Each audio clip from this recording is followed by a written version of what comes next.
Ассаламу алейкум мекендештер, байкелер, жигиттер, Kia Rio, Solaris, дегиле монитору жок машиналарга Android магнитола койдурам дегендер болсо, дисплейчи экраны менен ичине сим карта салынган дисплейлерди коюп беребиз. YouTube, клип, навигация полный поддерживать этет, дисплейдин өзүнө сим карта салынат.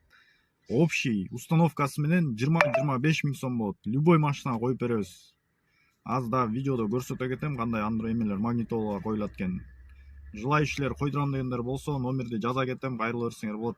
Ассаламу алейкум. Сададан болуп кетейин, саптарым сага эптейин, тоздорун тандап берейин, бүткүн соң арнап берейин. Ай кетесең мели кетейин, ыйлагым менен сезим ал, антейин эми эркекмин, көрсөтпөй жүрөм.